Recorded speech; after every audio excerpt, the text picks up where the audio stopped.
Career-wise, it was university, followed by a couple of sales account management jobs in the city, and then really through a number of circumstances found myself in health and fitness. And from there I went from private sector to public sector, sort of local authority management, through to then some start-up businesses in the sports industry, skiing, skating, and then really just ended up here as the head of operations.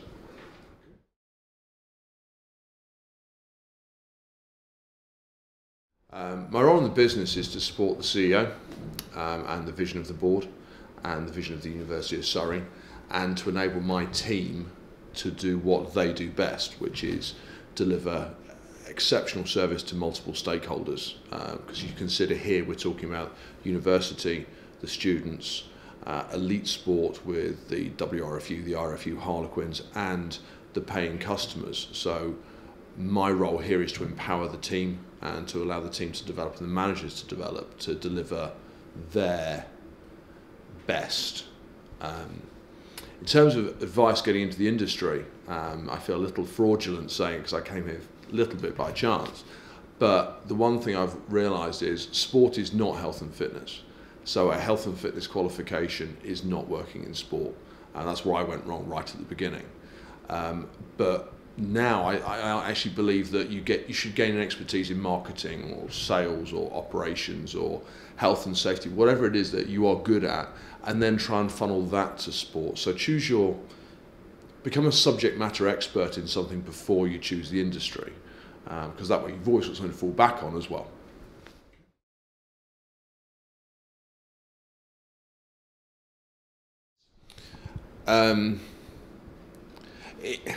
Cancer survival, I've had cancer 3 times now, starting in 2004, 2007 and 2013.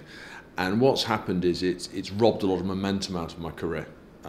Whereas I thought I was going in one direction, then something happens and you have to take a step back. You might have 3, 4, 6 months off. So I've struggled to gain momentum. I've made some choices that you wouldn't necessarily have made, or certainly if I had my time again, I probably wouldn't make those choices, but it's taught me to be adaptable and to play the hand you've been dealt. And actually I think I'm in a fantastic place now, and I've been lucky, and I've been treatable, and I have developed and grown as a person because of my illness, and it's allowed me to be where I am. It's probably the one real strong lesson that the cancer survival has taught me for business is actually it's about working the solution, not the problem. Having cancer is a problem. It's obviously an issue, but there's nothing I can do about that. All I can focus on is the solution, is the getting better. And it's the same with losing market share, new entrant to the market. You can't change those set of circumstances. Your response is what you can change. And that's something I drum into the team here and my guys, and we work constantly on the solution, not the problem, because that's not going to change.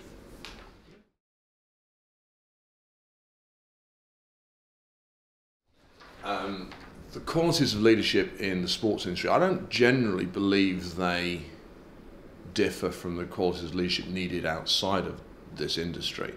For me, empowerment, development, teaching, support, and trying to get the best out of your team is probably the essence of what it is. And there's a lot of team nomenclature used, and we talk about, in this together. And I think that probably rubs over from being in sport and being surrounded by elite athletes. It is vocabulary that makes sense and people can relate to, and it resonates with people. As cliched as this may sound, when you're dealing in this environment, dealing with sporting people, athletes, staff younger and older, you can find yourself being a team manager, a captain, the owner of the team, and a player and a fan, all in one sentence, in one conversation with your team. Cancer and leadership is an interesting one, because when you're ill, despite all the support groups around you, you're very much alone. You are leading your own campaign. as it were. And what it's taught me, I suppose, is patience, is acceptance of a set of circumstances. But this too shall pass. And I think for me that translates very well to business, because it is a moment in time. You might be having a bad month or a bad day or a bad week, but it won't be forever. Things will get better. And I think that's probably what I try and instill in the team, that actually, yeah, you can have a bad day or a bad week, but my personality now is very much geared around we will just move on.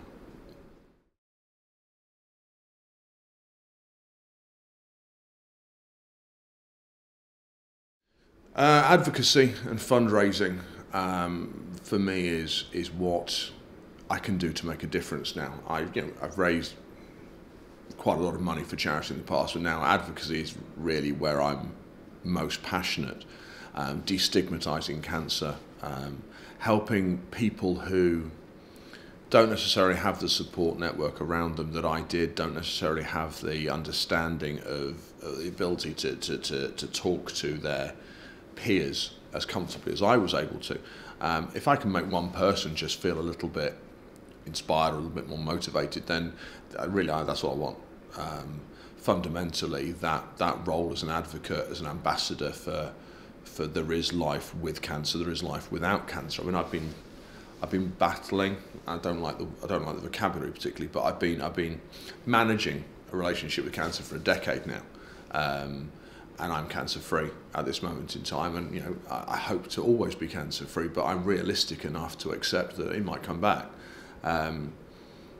So if I can take some positivity and sort of spread that around a little bit, I'm hopeful that would be the message that would, my legacy, if you will, as pretentious as that may sound.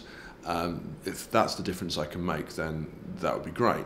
Sport, I find a great vehicle to deliver that message of advocacy, purely because people can relate to it. Everybody has seen or watched or taken part in sport at some point in their life. And whether it's walking or swimming or cycling, you don't have to go out and do what I've done in terms of achievements, but actually just getting out there and doing something, reclaiming your body from where it's been taken to by cancer. That to me is a hugely important step for people to make, and if I can help people do that, so much the better.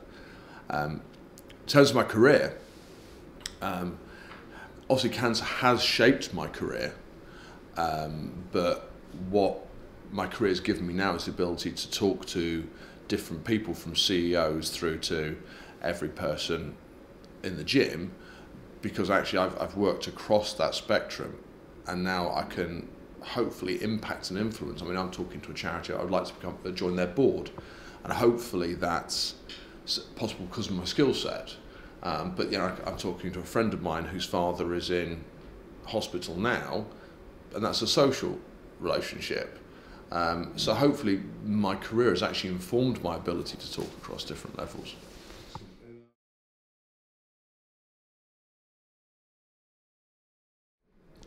I sat at home last night trying to think about role models in sport or in the business of sport, and I for some reason I came up really short on people that I would consider to be a role model. Heroes potentially, but role models in sport. There's really, my father probably taught me everything I know about my work ethic. First in, last out. That comes from my father.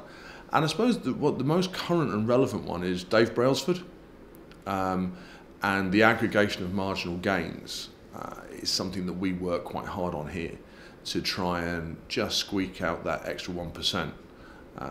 Other than that, that's probably about it.